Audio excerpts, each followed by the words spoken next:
다 같이 한번 불러보겠습니다. 시작. 기쁨아.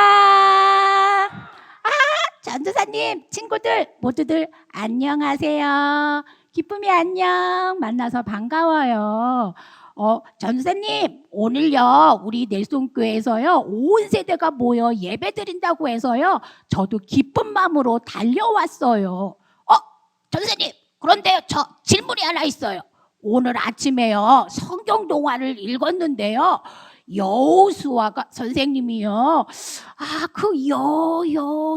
어디에서 싸운다고 하는 건데, 전도사님, 싸움은 나쁜 거 아니에요? 왜 싸우라고 하는 거예요?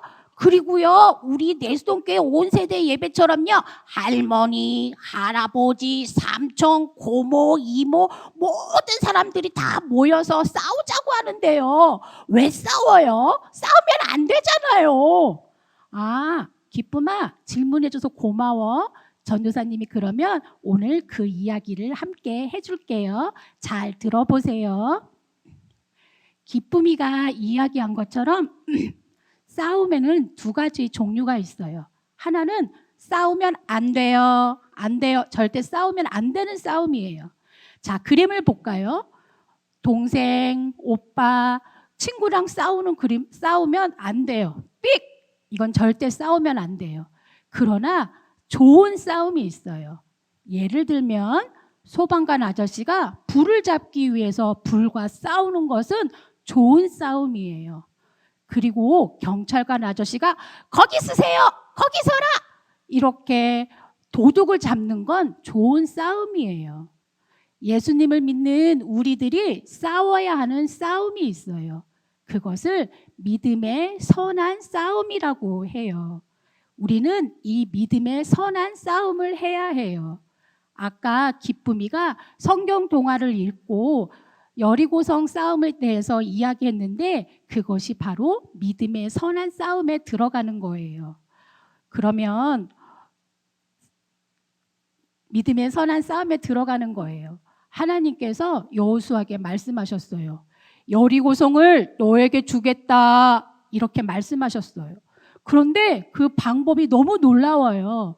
매일 여리고성을 6일 동안 매일 한 바퀴씩 돌고 마지막 7일째는 소리를 질러서 그 성을 무너뜨리겠다고 말씀하셨어요. 와! 그런데 그 방법이 말처럼 실제로 진행하는 거지 말처럼 쉽지 않아요. 제가 그림을 하나 가지고 왔어요. 이건 여리고성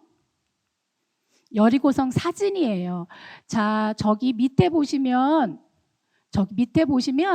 여기 언덕 밑에 사진이 표시되어 있는데 이 언덕 밑에의 사진이란 거, 이 말의 뜻은 어떤 뜻이냐면 여리고성이 언덕 위에 지어져 있어요. 그리고 성벽이 있는데 이 성벽은 높이가 10m나 정도 된대요. 이 이야기는 언덕 밑에에서 저기 성벽 끝까지 모두 합하면 30m 정도 되는데 이 30m의 높이는 우리가 살고 있는 10층 아파트의 높이라고 해요. 자, 상상 한번 해볼까요? 우리가 살고 있는 10층 아파트의 높이를 소리를 질러서 그 아파트를 무너뜨린다. 그게 가능할까요? 여러분, 그게 가능할까요? 아니에요. 가능하지 않아요. 그런데 우리가 알고 있듯이 그 결과는 무너졌어요. 하나님이 하시는 일은 정말 놀라워요. 하나님은 우리에게 위대한 일을 하세요. 그런데 이 여리고성이 정말로 소리 때문에 무너졌을까요? 네, 감사합니다. 다시 한번 질문하겠습니다. 자, 여러분 도와주세요. 자, 그러면 이 여리고성이 정말 소리 때문에 무너졌을까요? 아니에요. 맞아요. 역시 내손교회 훌륭해요. 소리 때문에 무너지지 않았어요. 이스라엘 백성들이 두 가지를 잘해서 무너졌는데, 하나는 우리 모든 성도님들이 알고 있듯이 하나님 말씀에 순종했기 때문이에요. 하나님이 말씀하신 그것을 이스라엘 백성들은 네 알겠습니다 하면서 아무 말 하지 않고 하나님 말씀에 순종했고, 그리고 여리고성을 돌았어요. 그리고 두 번째는 무엇을 잘했냐면 생각을 잘했어요. 생각을 잘했다는 의미가 뭘까요? 자, 우리가 이제 이스라엘 백성이 돼보는 거예요. 상상 속으로 돼보는 거예요. 이스라엘 백성들이 하나님이 말씀하신 그 7일 동안 무슨 생각을 하면서 돌았을까요? 어떤 친구들은 하나님이 말씀하셨으니까 정말 이 성은 무너졌을 거야, 이렇게 생각하면서 도는 사람도 있을 것이고, 어떤 사람은 에이, 이건 하나님도 못해, 정말 이 일이 일어나겠어? 이렇게 생각하면서 도는 친구들도 있을 거예요. 우리 친구들과 성도님들은 어떤 생각을 하시면서 도시겠어요? 네, 다시 한번 여쭤보겠습니다.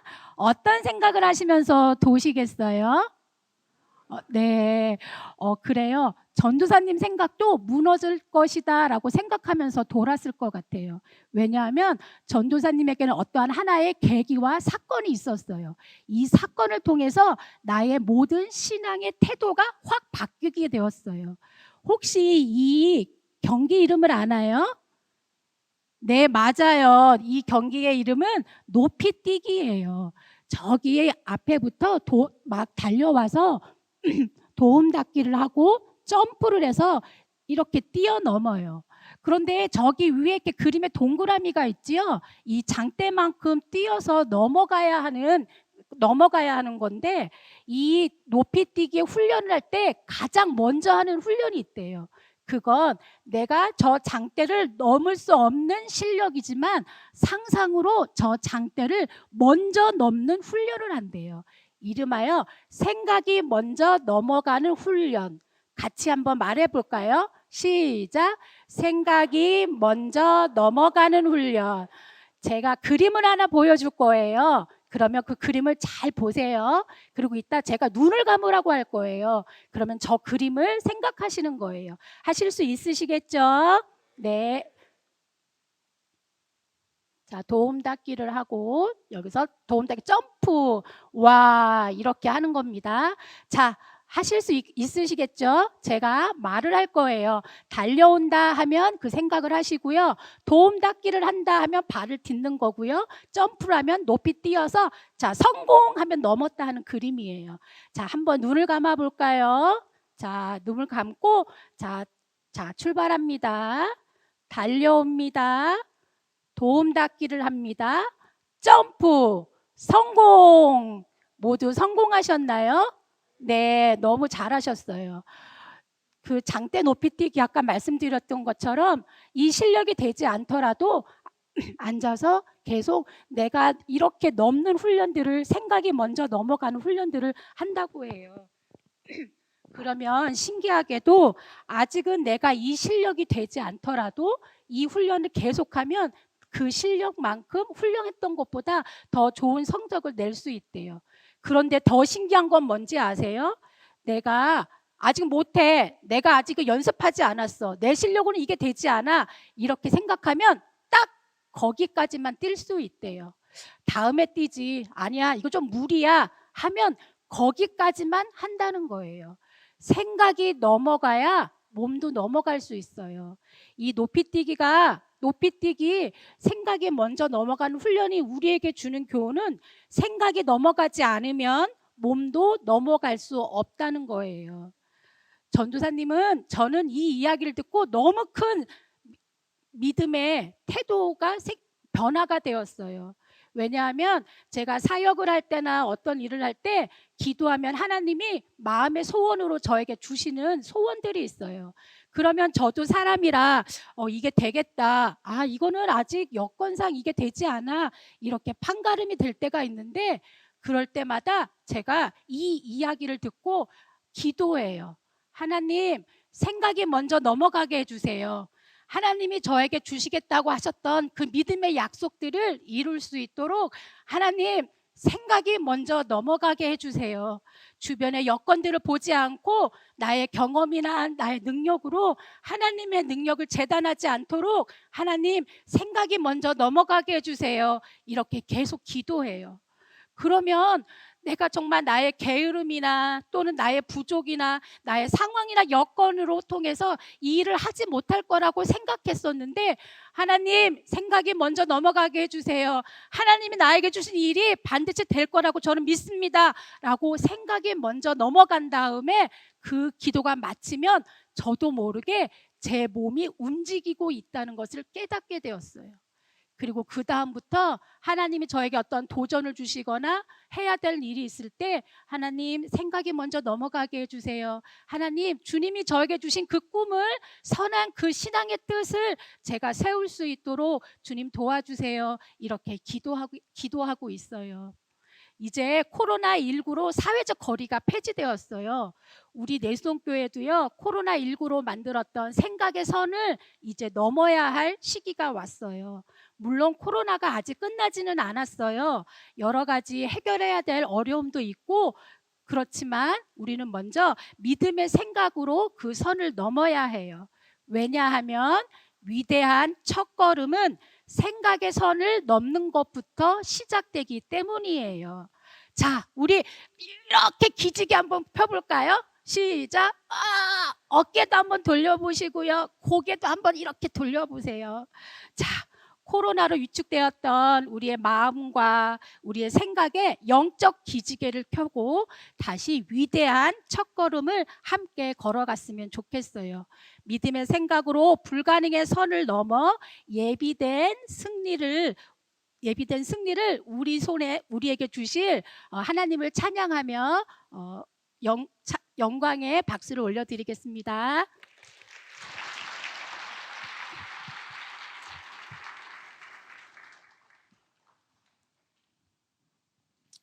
네, 여러분 반갑습니다. 작년 코로나가 한참 힘들었을 때 우리나라 국민들에게 큰 힘을 주었던 운동 경기가 하나 있었습니다. 도쿄올림픽에서 있었던 여자 배구 중에 한국과 일본의 경기였는데요. 여러분 이 경기 보셨습니까? 네, 네, 좋습니다. 네, 저도 이 경기를 이제 직접 봤어요. 도쿄 가서 본 건 아니고 TV로 봤는데 정말 팽팽했어요. 한 세트 한 세트, 한국이 한 번, 일본이 한 번, 또 한국이 한 번, 일본이 한 번, 그렇게 세트 스코어 2대2가 되었습니다. 마지막 5세트는요 15점까지 있잖아요. 심지어 점수가 어떻게 됐냐면 기억하실 거예요. 한 자리 점수 때 9대9까지 되었습니다. 야, 그래서 우리나라가 이길 수 있겠다 이렇게 생각했는데 참 10점이 넘어가면서 갑자기 경기가 일본 쪽으로 확 기운 거예요. 11대 13, 12대 14가 되었습니다. 그래서 해설위원들도 이렇게 얘기했어요. 선수들 좀 더 힘냈으면 좋겠습니다. 이 말이 뭘까요? 자칫 잘못하면 진다 이거예요. 우리나라가 실수 한 번만 해도, 일본이 한 점만 내도 경기가 끝이 나게 됩니다. 그런데 이때 놀랍게도 클러치 박정환 선수가 한 점 한 점 내서 14대 14가 되었습니다. 여러분 이때 일본에서 했던 행동이 하나 있어요. 무엇일까요? 일본 감독이 이렇게 했습니다. 이게 뭔지 아십니까? 뭐 레이저 빔 쏘는 건 아니겠죠? 타임아웃입니다. 작전 타임을 쓰는 거예요. 그 대한민국의 기세가 너무 좋으니까 그 기세를 끊고 싶어서, 자신들의 어려움을 넘기고 싶어서 작전 타임을 쓰는 것입니다. 여러분, 우리는 멈춰! 이런 행동을 가끔씩 합니다. 멈추고 내게 있는 상황들을 다시 한번 돌아보고 처음부터 가고 싶어 할 때가 있습니다. 언제 멈출까요? 좋지 않을 때 멈춥니다. 예를 들어 우리의 건강이 좋지 않아졌을 때 우리는 멈춰서 내가 왜 이렇게 됐을까? 공부가 잘 되지 않을 때 잠깐 멈춰서 왜 오늘은 다 아는 문제였는데 틀렸을까? 우리의 경제 상황이 좋아지지 않았을 때 우리는 멈춰서 내가 어디서부터 다시 시작해야 될까? 그래서 요즘 서점에 가면요, 우리가 멈춰서 생각해야 된다, 이런 책들이 굉장히 많이 있습니다. 반대로 모든 것이 좋을 때는 앞으로 막 나갑니다. 건강이 좋을 때는요, 지금이야말로 내가 밀어붙일 때다. 경제가 잘 풀릴 때는요, 지금이 투자할 때다. 문제가 잘 풀릴 때는요, 오늘은 한 페이지 더 풀어야지. 우리가 이렇게 행동합니다. 그렇다면 하나님은 어떠실까요? 하나님은요, 우리의 논리와 생각을 뛰어넘어서 때로는 우리의 상황이 아주 좋을 때 멈추라고 하시는 분입니다. 이것은 우리에게 이해가 잘 되지 않습니다. 여러분, 경기를 계속 득점을 하고 있는 팀이 먼저 타임아웃을 외치는 경우는 거의 없습니다. 그런데 놀랍게도 우리 하나님께서는 자신의 백성들의 상황이 순탄하게 잘 흘러갈 때 때로는 그 시간을 멈추게 하시는 것입니다. 시편 46편 10절 말씀을 보면 이르시기를 너희는 가만히 있어 내가 하나님됨을 알지어다 라고 말을 합니다. 하나님께서 우리의 상황이 좋을 때 멈추게 하시는 이유는 무엇입니까? 하나님을 알려주시기 위해서입니다. 오늘 본문인 신명기 6장은 이스라엘 백성들의 상황이 아주 순탄하고 아주 좋을 때에 하나님께서 그들을 잠깐 멈추게 하시고 하나님이 어떤 분이신지 알려주시는 장면입니다. 자, 지도를 잠깐 볼까요? 출애굽하는 지도입니다. 여러분 기준으로 왼쪽 위에는 이집트, 애굽이 있고요. 그리고 가운데 아래에는 시내산이 있습니다. 그리고 우측 위에는 약속의 땅, 이스라엘이 들어가야 할 가나안 땅이 있습니다. 자, 이스라엘 백성들은 지금 어디 있냐면 가나안 땅이 바로 보이는 강 건너편에 위치해 있습니다. 이집트에서 가나안까지의 거리는 채 한 달이 되지 않지만 이스라엘 백성들의 죄와 불순종으로 40년 동안 광야 한가운데를 계속 맴돌아야 했습니다. 그리고 드디어 40년 만에 약속의 땅이 보이는 강 건너편에 위치한 것이죠. 자, 이때 이스라엘 백성들의 마음이 어땠을까요? 야, 드디어 그 땅에 들어갈 수 있게 되었는데 아마 자신감에 차 있고 기분이 굉장히 좋았을 것입니다. 다음 지도를 보면요, 여기 보이는 화살표는 이스라엘 백성들이 마지막에 광야 생활을 끝내고 가나안으로 가기 위해서 향했던 경로입니다. 광야에서 가나안 땅 동쪽으로 올라올 때는요, 많은 나라들이 있습니다. 그런데 세일과 모압 땅을 지날 때는 전쟁을 하지 않았습니다. 왜냐하면 그 사람들이 이스라엘이 두려워서 길을 그냥 열어주었기 때문입니다. 그리고 모압과 암몬, 또 헤스본과 바산에 대해서는 대승을 거두었습니다. 성경에 보면 이렇게 얘기해요. 모든 높은 성읍을 점령하지 못한 것이 하나도 없었다. 여러분, 이 정도면요, 가나안 땅에 있는 사람들이 이스라엘이 얼마나 강한지 소문을 들었을 것입니다. 이렇게 표현하죠. 쫄았을 거예요. 이때 전쟁을 하러 가야 하는 것이 맞습니다. 이때 빨리 강을 건너서 두려워할 때 가서 전쟁을 치르고 기세가 등등할 때 한판 붙는 것이 맞습니다. 그런데 하나님은 급하지 않으십니다. 오히려 하나님은 강 건너편에 이스라엘 백성들을 잠시 멈추게 하시고 그들에게 하나님 말씀을 전해주시는데 바로 그 내용이 신명기거든요. 이스라엘 백성들이 광야 생활을 마치고 가나안 땅에 들어가서 자유와 많은 풍요로움을 누리는 것 중요합니다. 하지만 하나님께서 그들에게 원하셨던 것은 그 땅에 들어가서 하나님 없는 풍요를 누리는 것이 아니라 하나님과 함께하는 풍요, 하나님과 함께하는 자유를 누리기를 원하셨습니다. 가나안에서 누릴 자유와 풍요는 하나님께로부터 올 것이기 때문에 하나님 없으면 아무런 의미가 없는 것입니다. 얼마 전에 뉴스를 통해서 대한민국이 전 세계 첫 번째 코로나 엔데믹 국가가 될 수 있다라는 기사를 보았습니다. 정말 기쁘고 감사한 일이 아닐 수 없습니다. 이스라엘 백성들이 겪었던 40년 광야 생활만큼 우리가 겪었던 2년 반 동안의 코로나 생활은 참 쉽지 않은 기간이었습니다. 우리 교육국 학생들은 친구 얼굴 본 지도 오래됐을 것이고요. 매일 일어나서 컴퓨터로 공부하는 일이 또 얼마나 힘들었을 것이며, 우리 장년부 성도님들은 어려워지는 경제 때문에 또 가족들의 또 친구들의 악화된 건강 때문에 얼마나 많이 힘들어 하셨습니까? 이제 그 생활이 끝이 날 거라고 모두들 이야기하고 있습니다. 좋아질 거라고 이야기하고 있습니다. 그런데 이때 우리가 해야 할 일이 있습니다. 멈추는 것입니다. 하나님께서 우리에게 잠시 멈추게 하십니다. 잠시 멈춰서 우리에게 이것을 꼭 기억한 다음에 그 다음에 가나안 땅에 들어가서 누려라. 자, 그 내용이 바로 오늘 신명기 6장에 기록되어 있는데요. 짧게 두 가지가 있습니다. 첫째, 하나님만이 유일한 여호와이심을 기억하는 것입니다.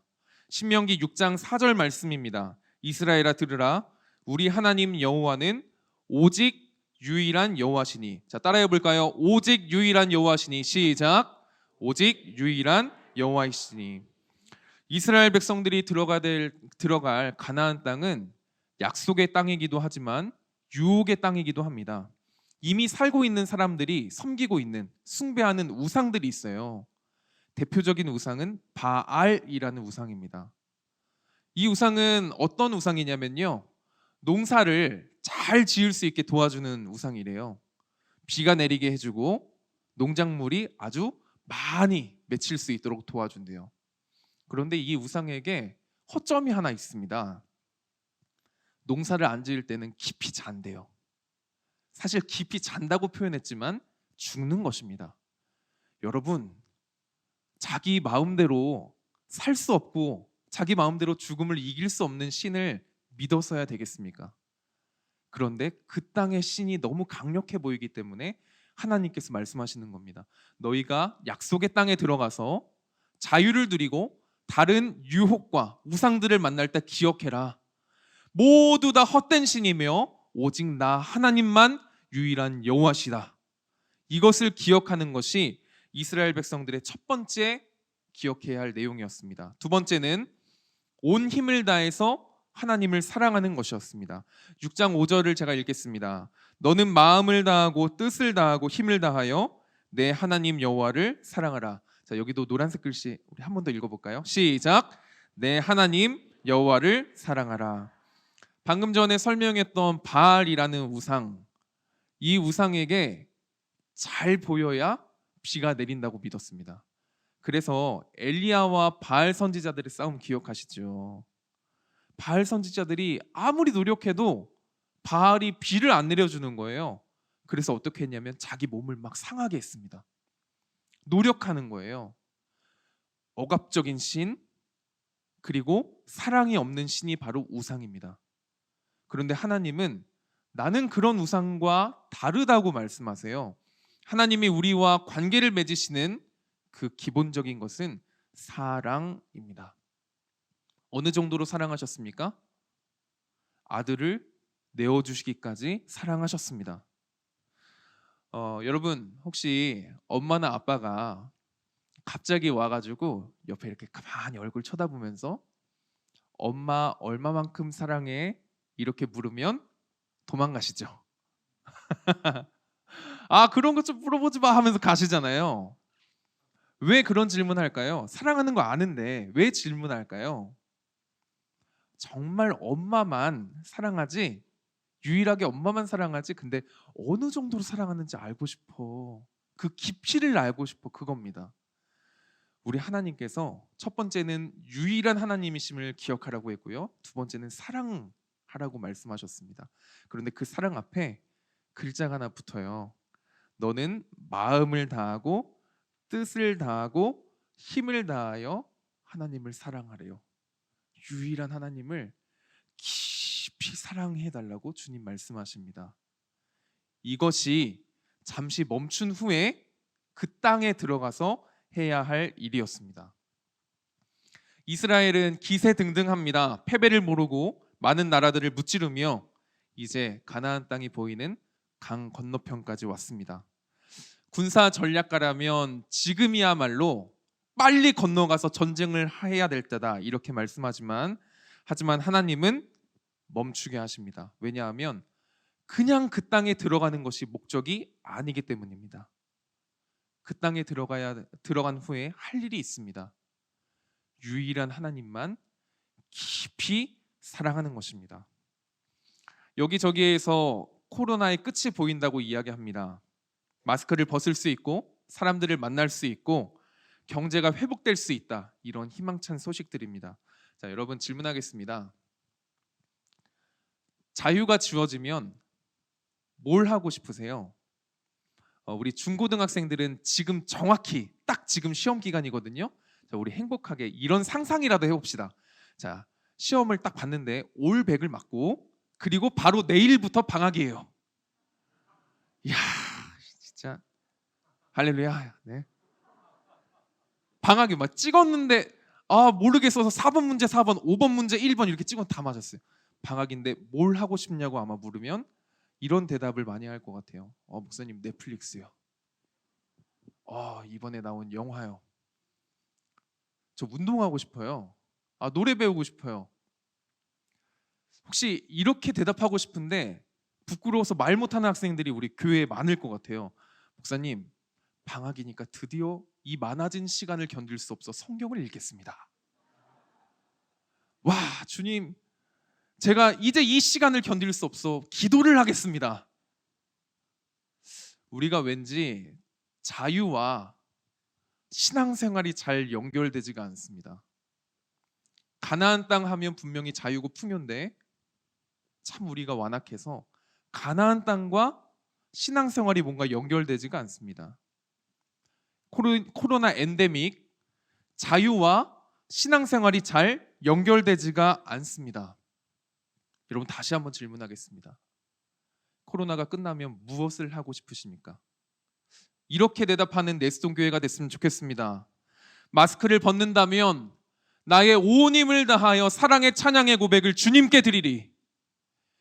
마스크를 벗는다면 나의 온 힘을 다하여 주님을 향해 한번 부르짖어 기도해 보리. 거리두기가 완전히 회복된다면 성도의 교제를 통하여 주의 사랑을 우리 안에 풍성하게 누리리. 여러분 그렇게 고백하십니까?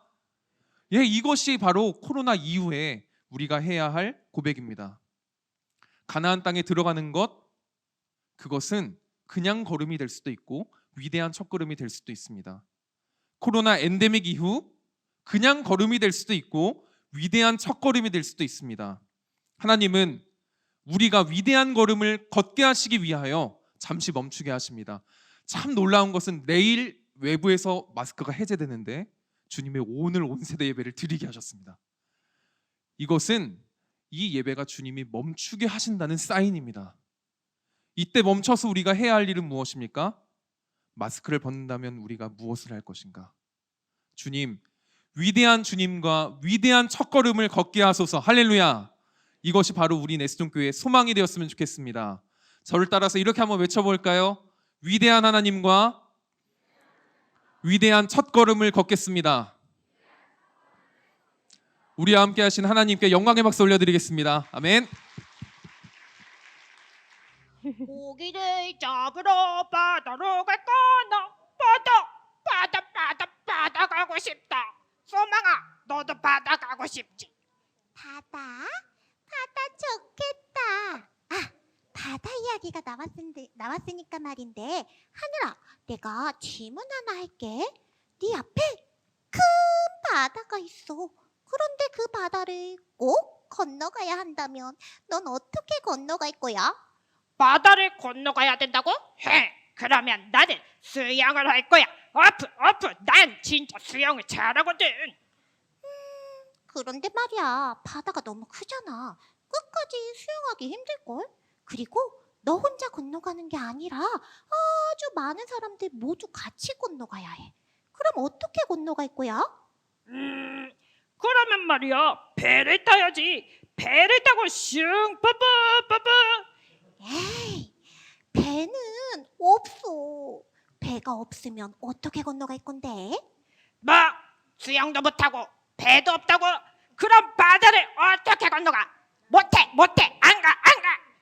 그렇지. 수영도 못하고 배도 없으면 바다를 건널 수 없겠지? 그런데 오늘 성경에 보면은 수영도 못하고 배도 없는데 아주 많은 사람들이 바다를 건너간 이야기가 나와. 우리 같이 성경 속으로 들어가서 전도사님이 들려주시는 하나님 말씀 들어보지 않을래? 오, 진짜 그런 이야기가 있어? 좋아, 좋아. 우리 성경 속으로 들어갈 건데, 맞다! 내수동교회 성도님들도 같이 성경 속으로 들어갈까요? 네. 좋아요. 그럼 우리 같이 성경 속으로 들어가도록 해요. 근데 잠깐만. 내수동교회 성도님들은 성경 속으로 어떻게 들어가는지 잘 모르시는데. 걱정하지 마. 내수동교회 성도님들은 한 번만 들으면 100번 들은 것처럼 함께 이야기하실 수 있어요. 내수동교회 성도님들, 우리가 하나, 둘, 셋 하면 성경 속으로 쑥 이렇게 하시면 돼요. 할 수 있나요? 5명이 대답을 안 했는데 다시 하실 수 있나요? 좋아요. 그럼 우리 같이 성경 속으로 들어가도록 해요. 하나, 둘, 셋. 성경 속으로 쑥. 애굽에서 종으로 살던 이스라엘 백성들을 하나님께서 도와주셔서 이스라엘 백성들이 모세와 함께 애굽 땅을 떠나게 되었어요. 모세와 함께 이스라엘 백성들은 하나님이 하시는 말씀을 따라 큰 바닷가 홍해 앞에 장막을 쳤어요. 장막을 치고 이곳에서 지쳤던 몸도 쉬고 음식도 먹고 있었지요. 그런데 친구들, 문제가 생겼어요. 이스라엘 백성을 보내줬던 애굽 왕의 마음이 바뀌어서 이스라엘 백성을 잡으러 쫓아오기 시작했어요. 다그닥 다그닥 다그닥 다그닥 애굽 군대가 이스라엘 백성을 잡으려고 계속해서 쫓아오고 있어요. 이스라엘 백성들, 얼른 도망가세요, 얼른. 그런데 친구들, 어떡하지요? 이스라엘 백성들 앞에 뭐가 있지요? 홍해라는 큰 바다가 있어요. 아주 많은 사람들이 함께 바다를 건널 힘이 없었어요. 헤엄을 칠 수도 없었고요. 같이 타고 갈 배도 없었어요. 뒤에는 무서운 애국 군대가 쫓아오고 있고 앞에는 큰 바다가 있자 이스라엘 백성들은 자신들의 힘으로 애국 군대를 피할 수 없다는 걸 깨달았어요. 아이고 애굽에서 종으로 살 때가 좋았는데 우리는 그냥 애굽에서 살고 싶었는데 모세 당신이 우리를 애굽에서 데리고 나왔잖아. 우리가 당신 때문에 여기서 다 죽게 생겼네. 이스라엘 백성들이 모세에게 화를 내며 원망하기 시작했어요. 그런데 그런 이스라엘 백성들에게 모세가 말했어요. 여러분, 두려워하지 말고 가만히 계세요. 오늘 하나님께서 우리를 구원하실 겁니다. 하나님께서 여러분을 위해 싸우실 겁니다. 하나님께서 모세에게 말씀하셨어요. 모세야, 지팡이를 손에 들고 바다를 향해 손을 내밀어 바다를 갈라지게 해라. 여러분, 지팡이를 든 손을 들어서 바다를 향해 내밀면 바다가 갈라지나요? 이상한데? 모세는 하나님의 말씀에 따라 바다를 향해 지팡이를 든 손을 내밀었어요. 어떤 일이 일어났을까요? 갑자기 큰 바람이 불어오기 시작했어요. 큰 바람이 불어오더니 바다가 마구마구 움직이면서 양옆으로 갈라지기 시작하는 거예요. 큰 바람에 바닷물이 양쪽으로 밀리면서 가운데 길이 생기기 시작했어요. 저것 좀 봐. 바다에 길이 생겼어. 어머, 이게 웬일이에요? 바다에 길이 생겼어요. 우리 다 같이 함께 바닷길을 걸어가면 되겠어요. 이스라엘 백성들은 모세와 함께 하나님이 만들어주신 바닷길을 걸어가기 시작했어요. 뚜벅뚜벅, 저벅저벅, 하나님이 만들어주신 길을 건넌다. 이스라엘 백성들과 모세가 함께 행복하게 하나님을 찬양하며 바닷길을 건넜지요. 그런데 친구들, 이를 어쩌죠? 이스라엘 백성들만 바닷길을 건너는 게 아니에요. 애굽 군대도 하나님이 만드신 바닷길을 통해서 이스라엘 백성들을 잡으러 쫓아오고 있어요. 이스라엘 백성들 달려가요, 달려가. 걱정하지 않아도 돼요. 바다를 다 건넌 모세가 바다를 향해 다시 지팡이를 든 손을 내밀었어요. 그러자 이게 웬일이에요? 바다가 원래 자리로 돌아오기 시작했어요. 하나님께서 바다를 원래 자리로 보내기 시작하신 거예요. 결국 이스라엘 백성들을 쫓아오던 애국 군대는 바닷물이 덮쳐서 더 이상 이스라엘 백성을 쫓아올 수 없었어요. 이스라엘 백성들은 자신들의 힘으로 절대로 애국 군대를 피할 수 없었어요. 자신들의 힘으로 살 수 없었던 애국 군대를 하나님께서 구해 주셨어요. 스스로 해결할 수 없었던 어려운 문제 가운데서 하나님께서 이스라엘 백성을 구원해 주셨어요. 여러분, 우리에게도 이스라엘 백성처럼 우리 힘으로는 도저히 해결할 수 없는 문제가 있어요. 바로 죄의 문제예요. 아담과 하와 다음에 이 세상에 태어나는 모든 사람은 다 죄를 갖고 태어나요. 이 죄 때문에 사람들은 하나님과 함께 할 수도 없고 하나님을 예배할 수도 없어요. 천국에도 갈 수 없어요. 사람들이 아무리 노력해도 사람의 힘으로는 죄를 없애거나 용서할 수 없어요. 친구들, 우리 어린 친구들 한번 생각해 볼까요? 우리가 세상에서 가장 똑똑한 사람이 돼요. 그러면은 죄의 문제를 해결할 수 있는 방법을 찾을 수 있을까요? 없어요. 우리가 아무리 똑똑해져도 죄를 없앨 수 있는 방법을 찾을 수 없어요. 우리가 세상에서 가장 많은 부자가 된다면, 세상의 건물이 다 내 거라면, 그러면 죄를 없앨 수 있을까요? 죄를 없앨 수 없어요. 그러면 이렇게 해봅시다. 우리가 오늘부터 매일마다 세상에서 착한 일을 가장 많이 하는 사람이 되는 거예요. 착한 일을 진짜 많이 해갖고 온 세상 사람들이 우리를 보면 저 사람 진짜 착한 사람, 최고! 이렇게 말해주는 사람이 되면 우리의 죄의 문제를 해결할 수 있을까요? 없어요. 돈이 많아도 똑똑해도 착한 일을 많이 해도 우리 사람은 우리 스스로 죄의 문제를 해결할 수 없어요. 우리가 해결할 수 없는 죄의 문제 가운데 있는 걸 보고 하나님께서 우리를 위해 예수님을 이 땅에 보내주셨어요. 예수님께서 십자가에서 죽으시고 3일 만에 다시 살아나셔서 우리를 죄에서 구해주셨어요. 우리 힘으로는 도저히 해결할 수 없었던 죄에서 예수님께서 우리를 구원해 주신 거예요. 우리를 구원해 주신 예수님을 생각하면서 예쁘게 가슴에 손을 모으고 한번 이야기해 볼까요? 예수님께서 우리를 구원하셨어요. 여러분, 이스라엘 백성이 하나님의 구원 덕분에 살아난 다음에 어떤 일을 가장 먼저 했을까요? 바로 구원하신 하나님을 찬양하는 일이었어요. 하나님은 우리의 노래예요. 하나님은 우리의 구원이세요. 하나님은 우리의 왕이세요. 하나님 최고. 계속해서 온 마음을 다해서 자신들을 구원해 주신 하나님을 찬양하며 예배했어요. 우리도 우리를 죄에서 구원해 주신 예수님을 생각하며 찬양해야 해요. 하나님, 예수님을 이 땅에 보내주셔서 감사합니다. 예수님, 우리 죄를 위해 십자가에서 죽으셔서 감사해요. 예수님 최고! 예수님 사랑해요. 우리는 매일매일 우리를 죄에서 구원해 주신 예수님을 찬양하며 예배해야 해요. 그런데 우리 요즘에 우리의 예배 모습은 어떤지 한번 생각해 볼까요? 코로나가 길어지면서 온라인 예배를 계속해서 드리다 보니까 어때요? 엄마가 예배를 드리라고 유튜브를 틀어줬는데 유튜브 옆에 보이는 만화를 자꾸 만지고 싶어요. 내 방에 있는 장난감을 슬쩍 한번 만져보고 싶어요. 형 누나도 한번 괜히 건드려보고 싶어요.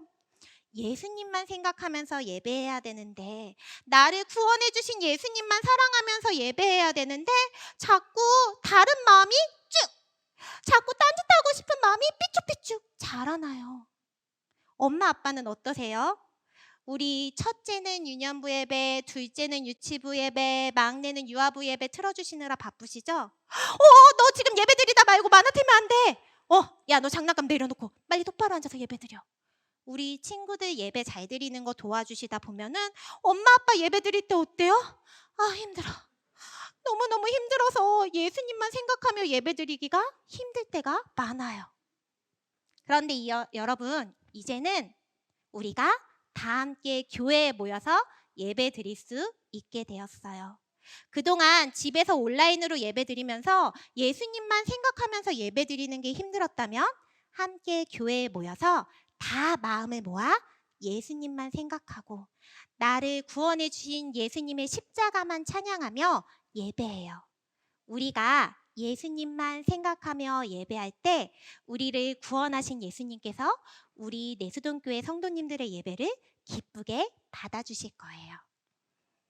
우리 이제부터 나는요 다시 나를 구원해 주신 예수님만 생각하며 예배할래요. 이런 마음으로 손나팔을 작게 만들고 예수님한테 소근소근 고백해 볼 거예요. 나를 구원해 주신 예수님 찬양해요. 이번에는 같이 예배드리고 있는 우리 가족들하고 다짐을 하며 이야기해 볼까요? 우리 사랑하는 가족들, 이제 우리 구원해 주신 예수님만 찬양하며 예배하기로 해요. 우리 가족들한테 들릴 정도로 이야기해봐요. 나를 구원해 주신 예수님 찬양해요. 좋아요. 이번에는 마지막으로 우리 내수동교회 모두가 온 마음을 다해서 구원해 주신 예수님만 찬양하기로 결심하면서 큰 소리로 우리 친구들 큰 소리 하려면 어떻게 하자? 심호흡 한번 하고 준비하고 자, 우리 이제 다짐하면서 이야기하는 거예요. 나를 구원해 주신 예수님을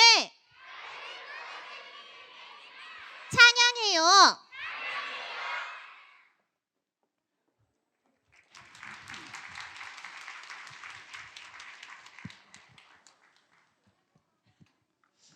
(400년이) 넘는 시간 동안 종으로 살고 있었던 이스라엘 백성들이 모세와 함께 출애굽했습니다. 저는 개인적으로 우리 전사님 그 본문과 겹치는 부분이지만 약속의 땅 가나안으로 이제 긴 여정을 가야 되는 그들도 첫걸음이 있지 않았겠습니까? 위대한 첫걸음. 이미 하나님이 행하신 10가지 재앙을 겪긴 했지만 이들이 위대한 첫걸음이라고 내디딘 그 순간이 저는 개인적으로 저 갈라진 바다로 인해 드러난 저 맨 바닥. 양옆에는 뭐예요? 어제 말씀을 좀 다시 보다 보니까 양옆에가 천연 아쿠아리움이에요. 저길 지나가면서 구경할 여유는 없었겠지만 저 맨 바닥에 발을 내딛는 그 순간이 이스라엘 백성들한테는 위대한 첫걸음이 아니었을까 저는 생각합니다. 이 위대한 첫걸음에 절정이 있었겠죠. 절정. 그 절정은 역시 이들과 똑같이 그 뒤를 따라서 저 맨 바닥을 걸어서 바다를 건너려 했었던 그 바로의 군사들이 그 바다에 모조리 수장되던 때, 그때 이들은 정말로 하나님이 살아계신 분이구나, 정말 위대하신 분이구나 온몸으로 경험할 수 있었을 겁니다. 그 순간 백성들은 다 건너고 난 뒤 저렇게 하나님을 찬양했어요. 온 마음으로. 우리 앞에 학생들이 찬양했듯이 온 마음으로 가장 큰 목소리로 하나님을 찬양했습니다. 영광을 돌렸을 거예요. 자, 그러나 이 기쁨과 감격이 아시다시피 오래 가지 않았습니다. 오래 가지 않았어요. 정확히 3일 갔어요. 3일 만에 저 감사와 감격이 다 사라졌어요. 그 이유는 새로운 어려움을 만났기 때문입니다. 새로운 어려움. 여러분, 저도 여기서 이제 앉아서 물을 계속 마셨습니다. 보셨죠? 목이 말라서도 마셨지만 긴장이 되니까 마시는 거예요. 계속 마셨어요. 근데 여기가 광야라면요. 광야. 여러분, 광야에서 물은 생명입니다. 물 때문에 싸워요. 물 때문에 전쟁이 일어나고. 그런데 이스라엘 백성들이 본격적인 광야 생활에 접어든 지 3일이 됐어요. 3일이 지나가고 있는데도 아직 마실 물을 발견하지 못했습니다. 생명의 위협을 받고 있었다는 뜻이에요. 제가 이 이야기에서 가만히 생각해 보면 우리 이제 어른들은, 엄마 아빠들은 3일 물론 힘들죠. 근데 어떻게 견딜 수 있을 것 같아요. 그런데 이건 못 견디지 않습니까? 내 자녀가 목이 말라서 칭얼대는 수준을 넘어서 지쳐서 픽픽 쓰러지는 걸 본다면 어떻게 될까요? 표현이 좀 그럴 수 있지만 돌아버리는 거예요. 그렇지 않습니까? 가족은 건드리는 거 아니잖아요. 그건 반칙이잖아요. 목이 마르다 못해 죽을 것 같았던 바로 그 순간에 저는 그때까지 참았을 것 같아요. 아이들이 픽픽 쓰러지고 칭얼거리는 그 순간에 뭔가 가슴속 깊은 곳에서부터 우러나오는 어떤 그 분노가 차오를 때 바로 그때 물을 발견합니다. 너무 좋아서 사람들이 기뻐하면서 뛰어갔겠죠. 그런데 이건 도저히 마실 수 없는 물이었어요. 썩은 물, 냄새 나는 물. 이건 마시면 죽어요. 적당히 참으면서 먹을 수 있는 물이 아닙니다. 여러분, 줬다 뺏는 거 이거 그냥 안 주는 이만 못한 거예요. 그렇죠? 줬다 뺏으면 진짜 기분 나쁘고 화납니다. 이 사람들의 입장에선 그렇지 않았을까? 물을 아예 발견하지 못하게 하든가. 발견한 물이 하필이면 썩은 물이에요. 그때 폭발했습니다. 저도 자녀가 둘이 있어요. 자녀가 둘이 있고 이제 아내와 함께 차를 타고 이제 갈 때 뒤에 있는 이제 2명의 친구들이 합심해서 저한테 이제 붙어서 막 정신없게 하면 정신을 차릴 수가 없어요. 다들 경험 있으시죠? 근데 거기에 가끔은 이제 아내님까지 옆에서 이제 막 셋이서 막 저를 힘들게 하면 기가 쪽쪽 빨리는 거예요. 힘들어요. 그냥 어디 가려고 나왔다가도 차 그냥 돌리고 싶잖아요. 저만 그런 거 아니죠? 그런데 지금 저는 3명만 돼도 감당 못 하겠는데 이때 당시 모세와 함께 하고 있었던 사람들의 숫자를 가장 적게 잡은 게 200만 명입니다. 성경 학자에 따라 다르게 좀 찾아보니까 1000만 명까지 보는 학자들도 있더라고요. 최소 200만 명. 우린 그렇게 사람들이 많이 모인 곳에 가본 적도 없어요. 그런데 거기서 그 200만 명에 되는 사람들이 모세 한 사람에 대해서 쏘아붙이고 있습니다. 상상해 보세요. 저는 그 순간 모세가 공황장애에 걸리든 우울증에 걸리든 대인기피증이 생겼어도 충분히 이해 갈 것 같아요. 여러분이라면 어떻게 하시겠습니까? 전 도망갔어요. 이미. 전 못 해먹겠다고 얘기하고 이미 도망갔을 겁니다. 자, 그러나 이 장면에서 우린 정말 중요한, 진짜 정말 중요한 진리를 하나 발견합니다. 전 출애굽기의 저자가 굉장히 노골적으로 발견하기 쉬우라고 우리한테 드러낸 진리라고 생각해요. 그게 뭘까요? 저를 한번 따라해 주시기 바랍니다. 원망은 끝이 없고 부르짖음은 해결한다. 자, 한 번 더. 원망은 끝이 없고 부르짖음은 해결한다.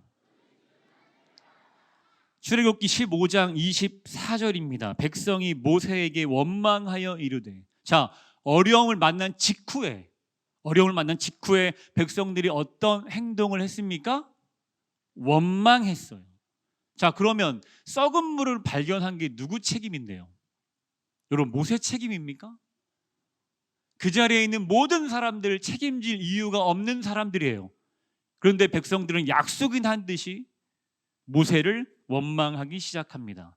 그런데 정작 모세는 다른 모습을 보여요. 같은 상황인데 다른 모습을 보여요. 바로 다음 절 25절에 나옵니다. 모세가 여호와께 부르짖었더니. 바로 다음 절에 나와요. 모세는 그 누구에게도 책임을 전가하지 않고 지금 만난 이 문제를 본인의 것으로 여기고 그 문제를 가지고 하나님께 나아가서 부르짖었어요. 다 알고 있는 결과지만 하나님께서는 누구에게 응답하셨습니까? 원망했었던 백성들인가요? 부르짖었던 모세입니까? 사랑하는 성도 여러분, 오늘 우리는 그간 코로나 바이러스로 인해서 나도 모르게 서서히 위축되고 약해진 그 무너진 신앙과 예배를 다시 회복하고자 하는 큰 소망을 가지고, 기대를 가지고 이 위대한 첫걸음을 함께 내딛고 있습니다. 그러나 저도 사람이라서 솔직히 걱정되는 부분도 있어요. 아마 같은 생각을 가지신 분들이 많지 않을까. 자, 위대한 첫걸음을 뗀 이후 그 천연 아쿠아리움을 보면서 정말 하나님은 살아계시다라는 걸 막 마음에서부터 감격으로 우러나오는 감동으로 하나님을 찬양했었던 이들이 단 3일 만에 새롭게 만난 문제 앞에서 하나님을 잊어버리고 하나님과 모세를 원망했었던 이들의 모습이 과연 나한테는 없을까? 나한테는 없을까? 우리가 출애굽기나 이런 가나안에 있는 백성들의 모습을 보면서 야, 어떻게 해도 이럴 수가 있냐 할 때가 많이 있는데 정작 그런 모습이 나에게는 없을까? 위대한 첫걸음이라는 주제로 이렇게 설교도 하고요. 또 우리가 함께 예배도 했지만 새롭게 만나게 될 문제 앞에서 하나님의 존재는 온데간데 없이 사라지고 또 누굴 원망하고 또 누군가 불평하고 이 문제를 책임져야 할 사람을 찾는데 주력하진 않을까? 그게 내가 되진 않을까? 두려운 마음도 있습니다. 우린 여전히 끝나지 않은 코로나 바이러스와 관련해서 어려움을 만날 수 있어요. 그게 아니어도 가정에서, 직장에서, 사업장에서 우리는 새로운 어려움들을 만날 가능성이 큽니다. 아니, 만날 거예요. 분명히 만날 거예요. 그때 문제보다 크신 하나님을 바라보면서 오히려 감사할 조건들을 찾아가면서 그 위대한 발걸음을 계속해서 이어갈지, 아니면 주저앉아서 낙심하며 또다시 원망하고 불평하며 지금 이 문제를 책임져야 할 사람이 누군가를 찾는 데 주력할지, 여러분 그 선택과 그에 따른 결과도 온전히 나의 것이라는 것을 분명히 기억하시기 바랍니다. 제 딸이에요. 지금은 더 예뻐요. 지금은 중3입니다. 제가 이 얘기를 한번 해야 되겠어요. 제가 2005년에 결혼해서 2007년에 아이를 낳았습니다. 왜 말씀드리는지 아시겠죠? 가끔 재밌는 상상을 하시는 분들이 있더라고요.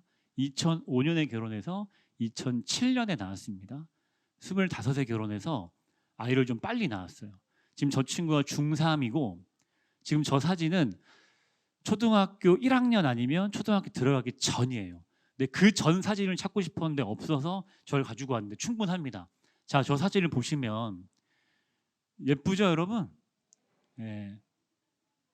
남의 자식도 한번 예쁘다고 해주시면 예쁘죠, 여러분? 네. 지금 더 예쁜데, 자, 저는 저 사진이 저한테는 개인적으로 아픈 사진이에요. 가슴 아픈 사진. 물론 지금은 이제 지나갔고 극복했지만 저는 저 사진을 보면 가슴이 아팠던 때가 떠오릅니다. 자, 저 때가 겨울이 아니에요. 겨울이 아니고 뭐 한더위가 있었던 여름도 아닙니다.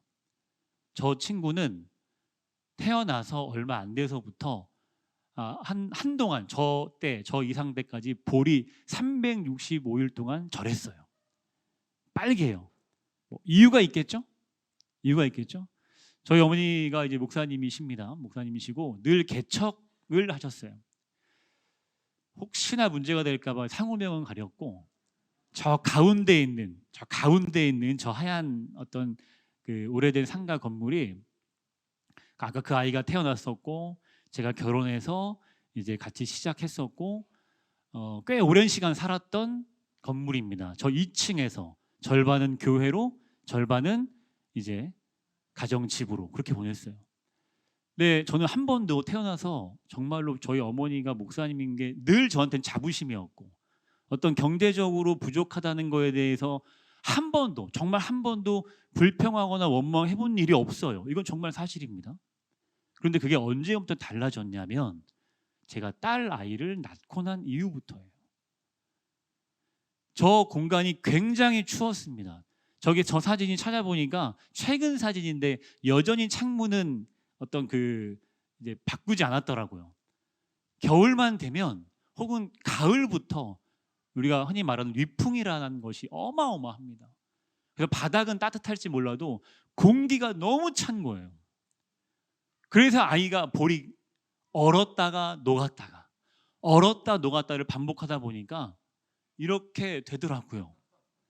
그러니까 이 아이를 데리고 밖에 나가면 이제 어른들이 지나가면서 어쩌면 볼이 이렇게 빨가냐고 중국 인형 같다고 그때마다 저는 가슴이 막 이제 좀 안 좋은 거죠 마음이.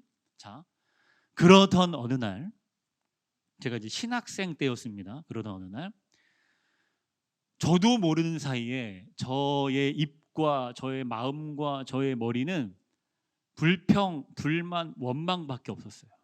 그때부터. 왜? 나는 괜찮지만 가족은 건드리는 거 아니라 그랬잖아요. 마치 하나님이 내 딸을 건드리는 것 같은 느낌? 얘가 무슨 죄가 있어서 여기에서 태어나서 볼이 이렇게 깡깡 얼었다가 녹았다가 얼었다가 녹았다 이렇게 고생을 할까? 이런 게 쌓이고 쌓이다 보니까 너무 힘든 거예요. 자, 저 집은 가장 힘든 건 하이라이트는 화장실입니다. 겨울 되면 전 저희 집 화장실 안 갔어요. 저 옆에 사진에 나오지 않았지만 옆에 은행이 있는데 전 은행 갔습니다. 화장실이 너무 추워서 변기에 앉으면 엉덩이가 붙을 것 같아요.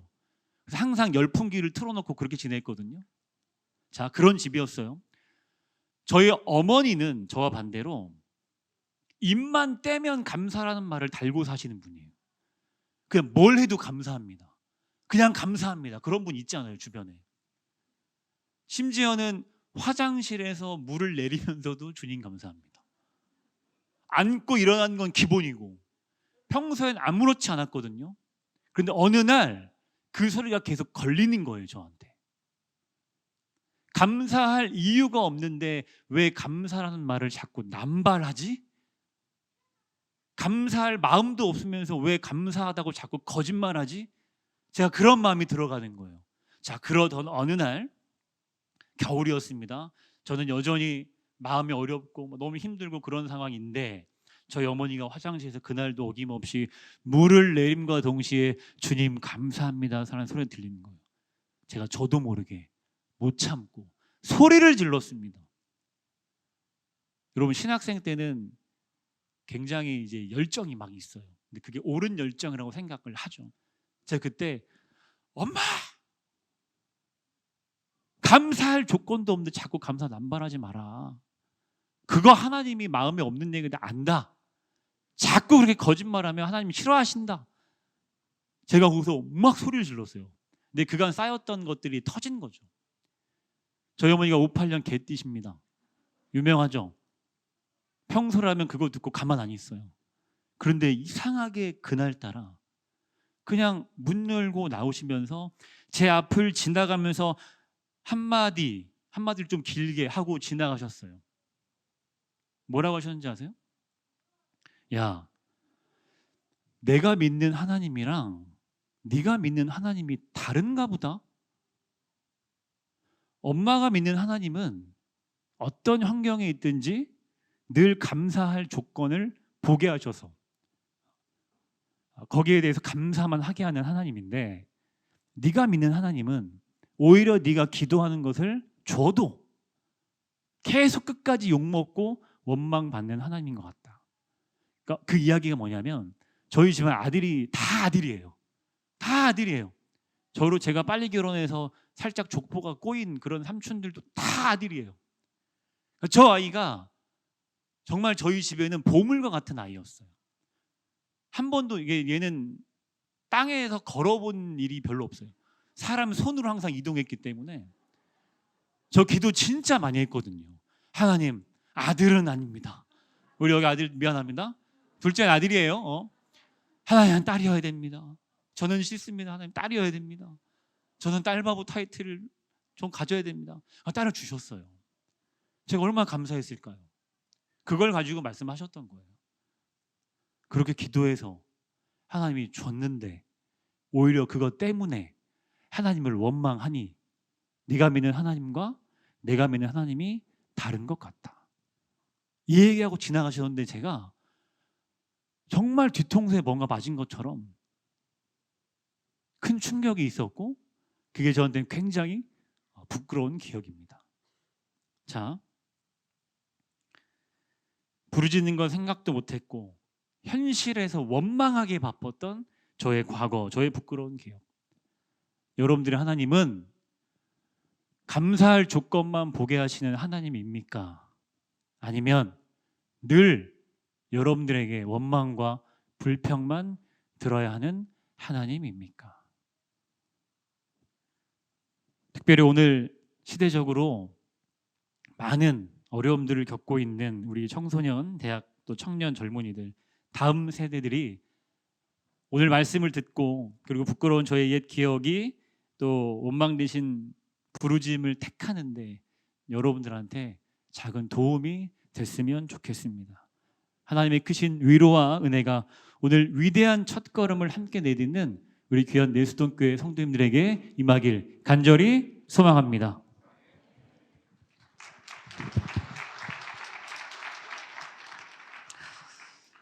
우리 교회 교역자님들은 어떻게 이렇게 설교를 잘하실까?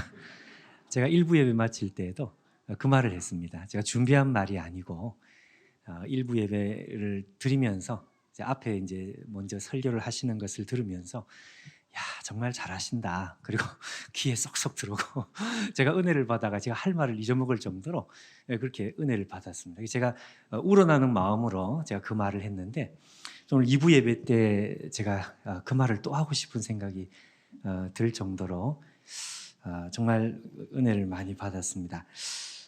코로나 이후 시대의 그 위대한 첫걸음은 어떻게 하는 것인가? 이거 오늘 설교 주제인데 우리 오늘 유치부 전도사님께서 정말 우리가 하나님을 새로운 마음으로 정말 찬양하는 뜨거운 마음으로 하나님을 사랑하는 마음으로 찬양하는 것 거기서부터 우리가 위대한 첫걸음이 시작할 수 있다 이렇게 말씀해 주셨죠.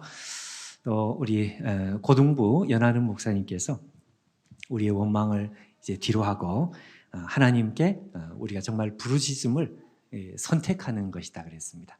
그렇게 우리가 위대한 첫걸음을 시작해 보자.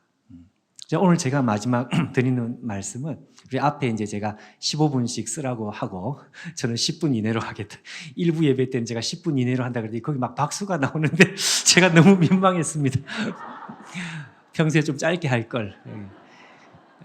세 번째는 이제 뭔가 하니까 위대한 첫걸음은 좁은 길을 선택하는 것이다. 좁은 길을 선택하는 것이 위대한 첫걸음이다. 그 말씀을 제가 드리고 싶습니다. 잠언 15장 19절 앞에 여러분 자막을 보시면 이렇게 되어 있습니다. 게으른 자의 길은 가시 울타리 같으나 정직한 자의 길은 대론이라 이렇게 되어 있습니다. 여러분 여기 한글에 우리 가진 성경에 길이라는 단어가 지금 똑같은 말이 두 번 나오고 마지막에 대로라는 말이 이렇게 있는데 저게 이제 원래 기록되어 있는 그 히브리어인데요. 원래 기록되어 있는 성경은 한글 성경처럼 똑같지 않습니다. 다 달라. 어떻게 다른 것이냐? 그 뜻을 제가 다시 이렇게 살려서 다시 한번 읽어보면 게으른 사람의 길 할 때 첫 번째 길은 큰 길을 말합니다. 큰 길, 대로. 근데 부지런한 사람의 길 할 때 저 길은 조그만한 한 사람 이렇게 통과할 수 있는 작은 길을 말합니다.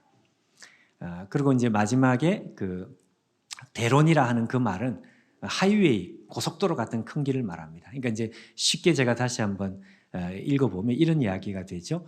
게으른 사람의 길은 처음에는 큰 길과 같아, 대로와 같아요.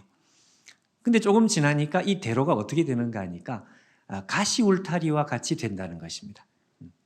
근데 반대로 정직한 자, 하나님을 사랑하는 자, 부지런한 자의 길은 처음에는 조그만한 길인 것 같은데 시간이 갈수록 어떻게 되느냐? 이게 이제 하이웨이, 그야말로 하늘로 통하는 고속도로가 되는 것이다. 이렇게 말씀합니다. 여러분, 저 말씀은 예수님께서 하신 말씀, 그 말씀하고 그 의미가 똑같은 말씀입니다. 마태복음에 예수님께서 하신 말씀이 어떤 말씀인가 하니까 좁은 문으로 들어가라, 그렇게 했습니다. 멸망으로 인도하는 문은 크고 그 길이 넓어서 그리로 들어가는 사람이 많다. 그러니까 생명으로 인도하는 문은 좁다는 것이죠. 예.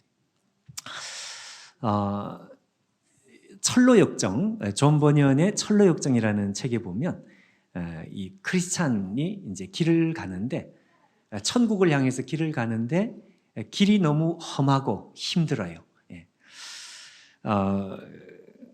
마음이 낙심이 돼가지고 야, 이 길을 계속 가는 것이 너무 힘들다.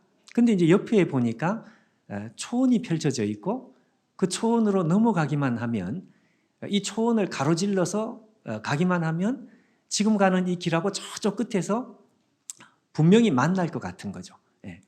그래서 이 사람이 이제 가던 길을 이제 벗어나가지고 이 길을 넘어서 초원으로 가는데 길이 너무너무 좋은 거예요.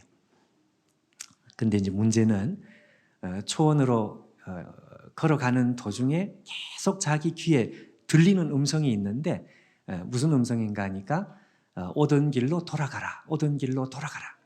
근데 그거 무시하고 계속 가는 것입니다. 그러자 거기서 뭘 만나는가 하니까 거인을 만납니다. 근데 그 거인이 절망의 거인입니다. 절망의 거인. 그래서 이 크리스찬이 이 절망의 거인에게 붙들려 가지고 정말 죽도록 얻어맞아요. 그래서 여기서 자기는 분명히 죽는다고 생각을 했는데 하나님의 기적적인 도움으로 거기서 탈출을 하고 자기가 원래 넘어갔던 그 길로 다시 돌아옵니다. 그리고 나서 이 사람이 원래 가던 길을 다시 가는데, 다시 가기 전에 그 자리에다가 큰 글씨로 이렇게 팻말을 하나 만들어 가지고 거기 팻말을 세웁니다. 거기다가 뭐라고 쓰는가 하니까요, 이 길로 넘어가면 반드시 죽는다, 그렇게 돼 있어요. 이 길로 넘어가면 반드시 죽기 때문에 험한 길로 그냥 계속 가시라. 다음에 올 순례자를 생각하면서 그렇게 이제 하는 것입니다. 여러분, 우리가 하나님의 은혜를 받으면, 그리고 신앙이 뜨거워지면, 그리고 정말 우리가 하나님 앞에 믿음 생활을 잘 할 때, 우리가 흔히 은혜를 받을 때, 그때 우리에게 나타나는 가장 첫 번째 특징이 뭘까요? 부지런함입니다. 부지런함. 은혜 받은 사람에게 나타나는 가장 큰 특징, 부지런함. 반대로 우리가 은혜가 없을 때, 우리의 신앙이 정말 바닥을 칠 때, 그때 여러분 우리에게 나타나는 가장 큰 특징이 뭔가 하니까 게으름입니다. 게으름. 그래서 여러분, 제가 오늘 강조하고 싶은 것, 이 부지런하다는 것과 게으르다는 것은 우리가 어릴 때부터 자주 들은 말입니다. 유치원 때부터 초등학교 때부터 늘 듣던 말이에요. 부지런해라, 게으르지 마라. 도덕 시간에 누구든지 할 수 있는 말, 누구든지 들었던 말. 자, 근데 오늘 제가 여러분에게 강조하고 싶은 것이 무슨 말인가 하니까, 성경이 말씀하는 부지런함, 게으름이라고 하는 것은 이게 간단한 말이 아니다. 그러니까 단순히 우리의 도덕심을 일깨우는, 좀 부지런하게 살아라, 그런 뜻으로 말씀하는 것이 아니다, 이것입니다. 성경이 게으름을 말할 때, 성경이 부지런함을 말할 때에는 이거는 도덕적인 의미만 있는 것이 아니고요, 여기에는 아주 중요한 영적인 의미가 있습니다. 다시 말하면 성경이 말하는 부지런함이라고 하는 것은 단지 부지런함이 아니라 이것은 영적으로 살아나는 것을 말합니다. 영적인 의욕, 무엇이든 하리라, 어디든 가리라, 내가 참 영적으로 모든 의욕으로 충만한, 우리가 말하면 생명력이 말이죠, 우리 속에서 살아나는 것, 이게 이제 부지런함입니다. 부지런함. 게으름이라고 하는 것은 영적인 의욕이 하나도 없는, 그야말로 만사가 귀찮은, 이게 이제 게으름이란 말이죠. 아까 우리 유치부 전사님도 그 말씀을 하셨는데, 이제 여러분, 우리가 코로나 이후 시대에는 우리가 여태까지 경험해보지 못한 새로운 이 습관들이 우리 가운데 이제 이미 좀 가지는 것이 있습니다. 그 중에 아마 제일 우리 가운데 피부 가까이 느낀 것 중에 하나가 우리가 온라인으로 화면으로 예배를 드리는 것 그거겠죠. 예.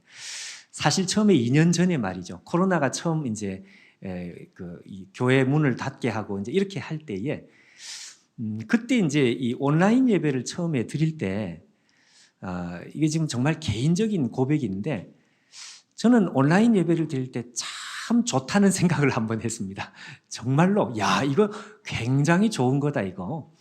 주일 예배 때 그 생각을 한 게 아니고 주일 예배가 끝나고 다음 날 새벽이 되었을 때 다음 날 새벽 예배를 하는데 새벽 예배 온라인으로 함께 접속을 해서 실시간으로 같이 예배를 드리는 사람이 평일 그냥 그 낮인데 지금은 훨씬 많죠. 그때는 벌써 200명 정도가 처음에 같이 온라인으로 같이 예배를 했습니다. 현장에 한 사람도 없을 때에도 200명 이상, 지금은 300명이 훨씬 그래서 제가 평상시에 매일 여러분 이 현장에 올 수 있는 사람이 그렇게 많지 않은데 근데 그 많은 사람이 같이 그렇게 하니까 야 이거 정말 좋은 것이다. 제가 그 생각을 했습니다. 또 우리 어르신들 가운데 그 몸이 불편해서 교회 오고 싶어도 올 수 없는 분들이 평상시에 있었거든요. 이분들은 이제 안부 전화를 한번 드리면 이 어르신들이 너무너무 좋아하시는 거예요. 야 목사님 교회 가고 싶어도 갈 수 없었는 그 시간이 있었는데 요즘은 그냥 목사님 얼굴이 화면에 크게 나와가지고 가까이 예배도 드리고 새벽 예배도 드리고 수요일도 금요일도 항상 교회 예배하고 같이 그냥 산다는 거예요. 그래서 제가 야 이거 정말 좋은 것이다. 그 생각을 하고 저도 이렇게 새벽에 좀 더 이렇게 많은 분들이 함께 하려고 새벽 교재도 만들고 새벽 예배 교재도 만들고 그거 만드는 거 힘들거든요. 근데 교재도 만들고 그렇게 이제 하는 거예요. 근데 아까 말씀한 대로 여러분 가장 좋은 약을 영약이라 그러는데 이 영약은 독약하고 이 백지장 한 장 차이라는 말이 있죠. 좋은 약하고 나쁜 약은 정말 종이 한 장 차이와 같이 가깝다는 것입니다. 근데 이 좋은 이 기회가 자칫하면 코로나가 끝나면 어떻게 될 수 있는가 하니까 뭐 이제 오늘 몸도 피곤하고 하니 적당하게 그냥 오늘 집에서 그냥 예배 드려도 돼. 그래도 괜찮아. 게으름이죠, 게으름. 이 게으름이라는 것은 아주 무서운 것이다. 이 게으름은 아까 처음에 우리 말씀한 대로 처음에는 큰 길인 줄 알았는데 자꾸 가면 갈수록 자기도 모르게 가시울타리로 들어가는 것입니다. 자, 그래서 여러분 제가 그 광고 영상을 찍을 때도 그 말씀을 했는데 자, 이 문제는 교회가 무슨 통제를 한다고 될 일이 아닌가, 통제가 될 수가 없는 것이다. 그럼 어떻게 해야 되는가 하니까요. 지금 이 자리에 많은 분들 현장에 계시고 아마 온라인으로 함께 하시는 분들도 계시고 자기가 하나님 앞에 뜻을 세우는 것입니다. 뜻을 세우는 것. 다니엘이라는 우리 믿음의 선배가 뜻을 세웠다는 말이 있지 않습니까? 그러니까 사람들 앞에서 하는 것 아니고 사람들이 나에게 무슨 말을 하든지 내 인생에 하나님 앞에 적어도 주일 예배를 드릴 때에는 내가 피치 못할 사정이 아니면 반드시 현장에 가서 예배당에서 내가 하나님을 예배하겠습니다. 이렇게 하나님 앞에 스스로 약속을 하는 거예요. 이게 혹시 무너질 것 같으면 옆에 있는 가족들에게 공언을 하시고 또 아니면 구역 식구들에게 선포를 하시고 아는 지인들에게 내가 오늘 이렇게 결심을 했습니다. 여러분 뜻을 세워주시면 좋겠습니다. 그렇게 해서 위대한 첫걸음, 코로나 이후 시대의 위대한 첫걸음은 어떻게 하는 것이냐? 좁은 길을 선택하는 것이다. 불편한 길을 선택하는 것이다. 이거 우리의 위대한 첫걸음이 되면 좋겠습니다. 여러분 이렇게 세 분이 함께 말씀을 나누니까 저는 훨씬 좋은데 어떻습니까? 매주 이렇게 했으면 좋겠다. 제가 그 생각이 진짜 드는데요. 우리 이 자리에 우리 다음 세대 우리 아이들 옆에 일부 때도 참 많이 오셨어요. 어쩌면 일부가 더 많이 오신 것 같아요. 일부는 진짜 앞에 자리까지 꽉 다 더 찬 것 같은데 하여튼 여러분 우리 옆에 주위에 있는 우리 아이들 눈빛으로 축복을 한번 해주시고요. 이 가운데 이제 이후에 이제 정말 내일부터는 야외 마스크를 벗는다 이제 이렇게 되어 있는데 우리 교회가 정말 위대한 첫걸음이 되면 좋겠습니다. 오늘 5월 첫째 주 5월 1일이죠. 위대한 첫걸음 오늘 주신 말씀 그대로 찬양하면서 부르짖으면서 또 불편하고 좁은 길을 선택하면서 위대한 첫걸음을 우리가 출발해서 우리 교회만이 아니라 우리 개인도 우리 가정도 그리고 우리 교회도 오늘의 이 예배와 우리의 이 결심을 통해 가지고 정말 우리 인생의 새로운 첫걸음, 새 출발, 그 새 출발이 되는 우리 모두가 되면 좋겠습니다.